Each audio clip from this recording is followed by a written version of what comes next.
ನಮಸ್ಕಾರ ಎಲ್ಲರಿಗೂ.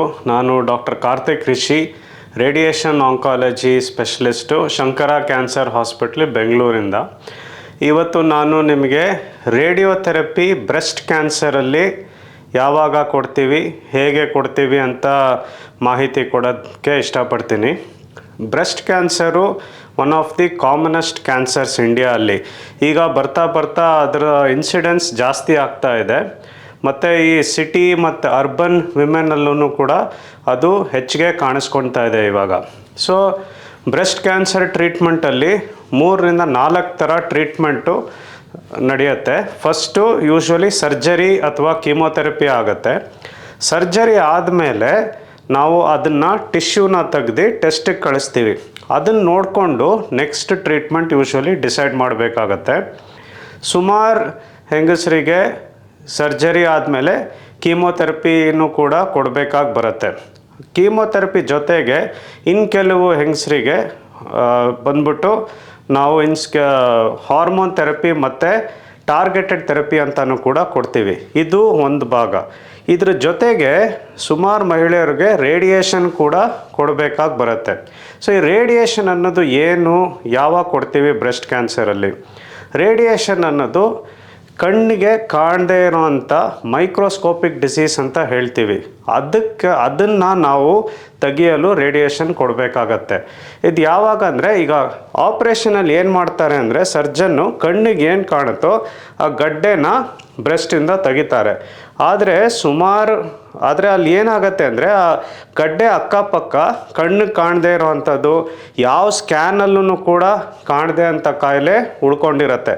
ಅದನ್ನು ಹಾಗೆ ಬಿಟ್ಟರೆ ಕೆಲವು ತಿಂಗಳಲ್ಲಿ ಅದು ಮತ್ತೆ ಬೆಳ್ಕೊಳತ್ತೆ.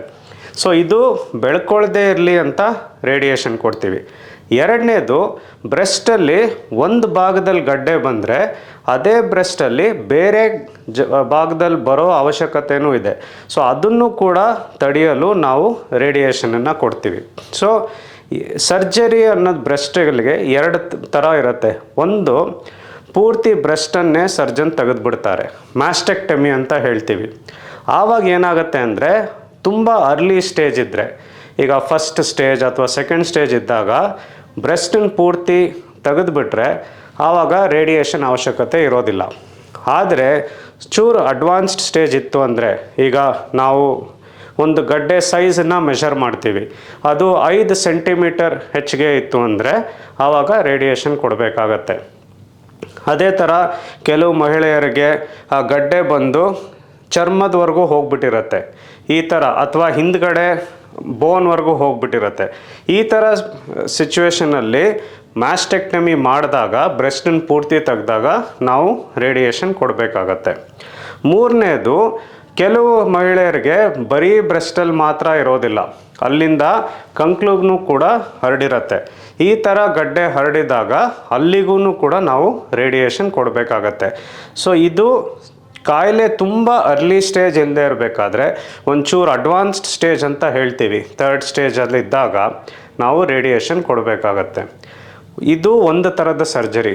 ಇನ್ನೊಂದು ಥರ ಸರ್ಜರಿ ಹೇಗೆ ಅಂದರೆ, ಪೂರ್ತಿ ಬ್ರೆಸ್ಟ್ ತೆಗೆಯೋ ಅವಶ್ಯಕತೆ ಇರೋದಿಲ್ಲ, ಬರೀ ಆ ಗಡ್ಡೆನ ಮಾತ್ರ ಆಪ್ರೇಷನ್ ಮಾಡಿ ತೆಗಿಬೋದು. ಈ ಥರ ಬರೀ ಗಡ್ಡೆ ತೆಗೆದಾಗ ಖಂಡಿತವಾಗ್ಲೂ ರೇಡಿಯೇಷನ್ ಕೊಡಬೇಕಾಗತ್ತೆ. ಯಾಕಂದರೆ ನಾನು ಹೇಳ್ದಂಗೆ, ಬ್ರೆಸ್ಟಲ್ಲಿ ಒಂದು ಭಾಗದಲ್ಲಿ ಬಂದರೆ ಬೇರೆ ಭಾಗದಲ್ಲೂ ಕೂಡ ಬರೋ ಸಾಧ್ಯತೆ ಇರುತ್ತೆ. ಈ ಥರ ಬೇರೆ ಕಡೆ ಬರದೇ ಇರಲಿ ಅನ್ನೋದಕ್ಕೆ ನಾವು ರೇಡಿಯೇಷನ್ ಕೊಡಬೇಕಾಗತ್ತೆ. ಸೊ ಈ ರೇಡಿಯೇಷನ್ ಅಂದರೆ ಇದು ಎಕ್ಸ್ರೇ ಟ್ರೀಟ್ಮೆಂಟು. ಅದರಲ್ಲಿ ನಿಮಗೆ ಕೊಟ್ಟಾಗ ನೋವಾಗಲಿ, ಶಾಕು, ಕರೆಂಟ್, ಹೀಟ್ ಈ ಥರ ಏನೂ ಇರೋದಿಲ್ಲ, ಬರೀ ಎಕ್ಸ್ರೇ ಟ್ರೀಟ್ಮೆಂಟು. ಯಾವ ಬ್ರೆಸ್ಟು ಆಪರೇಟ್ ಆಗಿದೆಯೋ ಆ ಭಾಗದಲ್ಲಿ ಮಾತ್ರ ಕೊಡ್ತೀವಿ. ಈಗ ಎಕ್ಸಾಂಪಲ್, ರೈಟ್ ಸೈಡ್ ಬ್ರೆಸ್ಟಲ್ಲಿ ಆಪ್ರೇಟ್ ಆಗಿದ್ದರೆ ಬರೀ ರೈಟ್ ಸೈಡ್ ಬ್ರೆಸ್ಟಿಗೆ ಮಾತ್ರ ನಾವು ರೇಡಿಯೇಷನ್ ಕೊಡ್ತೀವಿ, ಬೇರೆ ಮೈಯಲ್ಲಿ ಎಲ್ಲೂ ಕೂಡ ರೇಡಿಯೇಷನ್ ಹೋಗೋದಿಲ್ಲ. ಇದರಲ್ಲಿ ಯೂಶ್ವಲಿ ಎಷ್ಟು ದಿನ ಕೊಡ್ತೀವಿ ಅಂದರೆ, ರೇಡಿಯೇಷನ್ ಪೂರ್ತಿ ಒಂದೇ ದಿನದಲ್ಲಿ ಕೊಡೋಕ್ಕಾಗೋದಿಲ್ಲ. ಅದನ್ನು ನಾವು ಭಾಗ ಮಾಡಿ 3 ವಾರದಿಂದ 4 ವಾರವರೆಗೂ ಕೊಡ್ತೀವಿ. ಯೂಶ್ವಲಿ ಪೂರ್ತಿ ಬ್ರೆಸ್ಟನ್ನು ತೆಗೆದಿದ್ರೆ ಆವಾಗ 3 ವಾರದ ರೇಡಿಯೇಷನ್ ಸಾಕಾಗತ್ತೆ. ಪೂರ್ತಿ ಬ್ರೆಸ್ಟ್ ತೆಗೆದೇ ಹೋದರೆ ಬರೀ ಗಡ್ಡೆನ ಮಾತ್ರ ತೆಗೆದಿದ್ರೆ 4 ವಾರ ರೇಡಿಯೇಷನ್ ಕೊಡೋ ನೆಸೆಸಿಟಿ ಬರುತ್ತೆ. ಸೊ ಇದು ಹೇಗೆ ಅಂದರೆ ವಾರದಲ್ಲಿ 5 ದಿನ ಕೊಡ್ತೀವಿ. ಯೂಶ್ವಲಿ ನಾವು ಸೋಮವಾರದಿಂದ ಶುಕ್ರವಾರ ರೇಡಿಯೇಷನ್ ಕೊಡ್ತೀವಿ, ಶನಿವಾರ ಭಾನುವಾರ ಬ್ರೇಕು, ಮತ್ತು ಮುಂದಿನ ವಾರ ಸೋಮವಾರದಿಂದ ಶುಕ್ರವಾರ ಕೊಡ್ತೀವಿ, ಶನಿವಾರ ಭಾನುವಾರ ಬ್ರೇಕ್ ಇರುತ್ತೆ. ಈ ಥರ 3ರಿಂದ 4 ವಾರ ಕೊಡ್ತೀವಿ. ಇದನ್ನು ಕೊಡಬೇಕಾದ್ರೆ ವಿಮೆನ್ ನಾರ್ಮಲ್ ಆಗಿರ್ಬೋದು, ಅವರು ಆಚೆ ಓಡಾಡ್ಬೋದು, ಅವ್ರು ಕೆಲ್ಸಕ್ಕೆ ಹೋಗ್ತಿದ್ರೆ ಕೆಲ್ಸಕ್ಕೆ ಹೋಗ್ಬೋದು, ಬರೀ ಡೈಲಿ ಒಂದು 10 ನಿಮಿಷ ಹಾಸ್ಪಿಟ್ಲಿಗೆ ಬಂದು ಟ್ರೀಟ್ಮೆಂಟ್ ತೊಗೊಂಡು ಹೋಗ್ಬೋದು. ಇದನ್ನು ಕೊಡಬೇಕಾದ್ರೆ ಅವ್ರು ಕೆಲಸ ಮಾಡ್ಬೋದು, ಫುಡ್ಡೆಲ್ಲ ತೊಗೋಬೋದು, ಯಾವ ಥರದ್ದು ರೆಸ್ಟ್ರಿಕ್ಷನ್ ಇರೋದಿಲ್ಲ. ರೇಡಿಯೇಷನ್ ಕೊಡಬೇಕಾದ್ರೆ ನಾರ್ಮಲ್ ಫುಡ್ ತೊಗೋಬೋದು. ಕೆಲವು ಜನ ಕೇಳ್ತಾರೆ, ನನ್ನ ಮನೇಲಿ ಸಣ್ಣ ಮಕ್ಕಳಿದೆ, ನಾನು ಅವ್ರ ಜೊತೆಗೆ ಇರ್ಬೋದಾ, ಅಥವಾ ನಮ್ಮ ಮನೆಯಲ್ಲಿ ತುಂಬ ಜನ ಇದೆ, ಒಟ್ಟಿಗೆ ಕೂತ್ಕೊಂಡು ಊಟ ಮಾಡ್ಬೋದಾ? ಖಂಡಿತವಾಗ್ಲೂ ಇವೆಲ್ಲ ಮಾಡ್ಬೋದು. ಯಾವ ಥರದ್ದು ಬೇರೆ ಜನರಿಗೆ ಯಾವ ಥರದ್ದು ಅಫೆಕ್ಟ್ ಆಗಲ್ಲ. ಇದು ಅಂಟು ರೋಗ ಅಲ್ಲ, ಮೈ ಒಳಗಡೆ ರೇಡಿಯೇಷನ್ ಇರೋದಿಲ್ಲ, ಅದು ಮುಖ್ಯ. ಆ ಮೊಮೆಂಟಲ್ಲಿ ಎಕ್ಸ್ರೇ ಪಾಸ್ ಮಾಡಿದಾಗ ಮೈ ಒಳಗಡೆಯಿಂದ ಆಚೆ ಬರುತ್ತೆ ಅಷ್ಟೇ, ಒಳಗಡೆ ಏನೂ ಇರೋದಿಲ್ಲ. ಆದ್ದರಿಂದ ನೀವು ರೇಡಿಯೇಷನ್ ಮುಗಿಸಿದ ತಕ್ಷಣ ನೀವು ಬೇರೆಯವ್ರ ಜೊತೆಗಿರ್ಬೋದು, ಮಕ್ಳ ಜೊತೆಗಿರ್ಬೋದು, ಮಕ್ಳ ಜೊತೆಗೆ ಆಟ ಆಡ್ಬೋದು, ಎಲ್ಲರ ಜೊತೆಗೂ ಸೇರಿಕೊಂಡು ಊಟ ಮಾಡ್ಬೋದು, ಯಾವ ಥರದ್ದು ರೆಸ್ಟ್ರಿಕ್ಷನ್ ಇರೋದಿಲ್ಲ. ಇದರಲ್ಲಿ 2 ಥರ ಸೈಡ್ ಎಫೆಕ್ಟ್ ಆಗ್ಬೋದು. ಒಂದು, ಎಲ್ಲಿ ರೇಡಿಯೇಷನ್ ಕೊಡ್ತೀವೋ ಆ ಜಾಗ ಕಪ್ಪಗಾಗತ್ತೆ. ಈಗ ರೈಟ್ ಸೈಡ್ ಬ್ರೆಸ್ಟಿಗೆ ರೇಡಿಯೇಷನ್ ಕೊಟ್ಟರೆ ಅಲ್ಲಿ ರೈಟ್ ಸೈಡ್ ಚರ್ಮ ಕಪ್ಪಗಾಗತ್ತೆ. ಇದು ಸ್ವಲ್ಪ ದಿನ ಇರುತ್ತೆ ಈ ಕಪ್ಪಗಿರೋದು. ಒಂದು ತಿಂಗಳು 1.5 ತಿಂಗಳು ಆದಮೇಲೆ ಆ ಕಲರೆಲ್ಲ ಫೇಡ್ ಆಗಿ ನಿಧಾನಕ್ಕೆ ನಾರ್ಮಲ್ ಕಲರ್ ಬರುತ್ತೆ. ಎರಡನೇದು, ಕೆಲವು ಮಹಿಳೆಯರಿಗೆ ಬ್ರೆಸ್ಟ್ ಇಲ್ದೇ ಈ ಕತ್ತಲ್ಲಿ ಕೆಳಗಡೆ ಭಾಗನೂ ಕೂಡ ರೇಡಿಯೇಷನ್ ಕೊಡಬೇಕಾಗಿ ಬರ್ಬೋದು. ಇದು ಯಾಕಂದರೆ ಸ್ವಲ್ಪ ಅಡ್ವಾನ್ಸ್ ಸ್ಟೇಜಲ್ಲಿ ನೆಕ್ಸ್ಟ್ ಸ್ಪ್ರೆಡ್ ಆಗೋ ಜಾಗ ಈ ಕತ್ತು ಕೆಳಗಡೆ ಭಾಗ. ಸೊ ಅಲ್ಲಿಗೆ ಹೋಗದೇ ಇರಲಿ ಅಂತ ನಾವು ಮುಂಚೆನೇ ಆ ಜಾಗಕ್ಕೆ ರೇಡಿಯೇಷನ್ ಕೊಟ್ಬಿಡ್ತೀವಿ.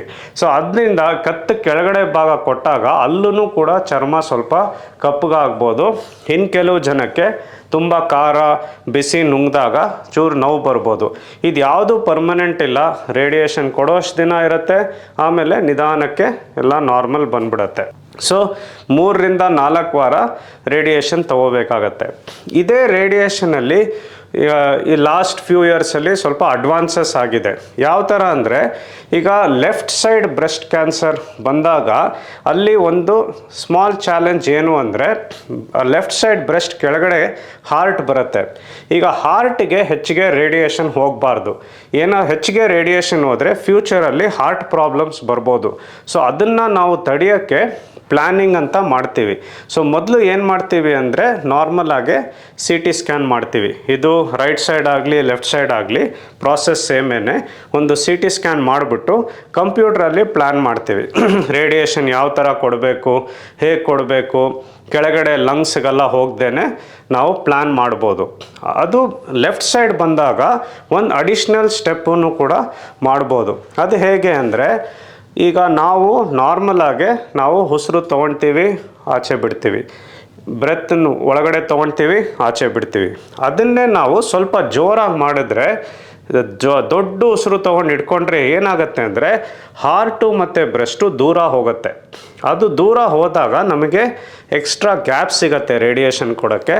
ಆ ಮೂಲಕ ನಾವು ಅದನ್ನು ಹಾರ್ಟನ್ನು ಪ್ರೊಟೆಕ್ಟ್ ಮಾಡ್ಬೋದು, ರೇಡಿಯೇಷನ್ ಹೋಗ್ದೇ ಸೇವ್ ಮಾಡ್ಬೋದು. ಇದು ನಮ್ಮ ಮಾಡರ್ನ್ ರೇಡಿಯೋಥೆರಪಿ ಮಿಷನ್ನು ಲೀನಿಯರ್ ಆಕ್ಸಲರೇಟರ್ ಅಂತ ಇದೆ ಶಂಕರ ಆಸ್ಪತ್ರೆಯಲ್ಲಿ. ಇದರಲ್ಲಿ ನಾವು ಬ್ರೆತ್ ಹೋಲ್ಡಿಂಗ್ ರೇಡಿಯೇಷನ್ ಅಂತ ಹೇಳ್ತೀವಿ. ಇದಕ್ಕೆ ಡೀಪ್ ಇನ್ಸ್ಪಿರೇಟರಿ ಬ್ರೆತ್ ಹೋಲ್ಡ್ ಅಥವಾ DIBH ಅಂತ. ಬ್ರಾಡ್ಲಿ ಇದಕ್ಕೆ IGRT ಅಂತಾನು, ಒಂದು ರೀತಿಯ IGRT ಅಂತಾನು ಹೇಳ್ತಾರೆ ಇದಕ್ಕೆ.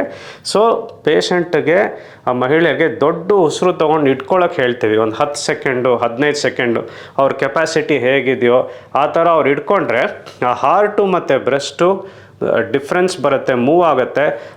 ಅಲ್ಲಿ ನಾವು ರೇಡಿಯೇಷನ್ನ ಕೊಡ್ಬೋದು. ಈ ಮೂಲಕ ನಾವು ಈಸಿಯಾಗಿ ಹಾರ್ಟನ್ನು ಪ್ರೊಟೆಕ್ಟ್ ಮಾಡ್ಬೋದು.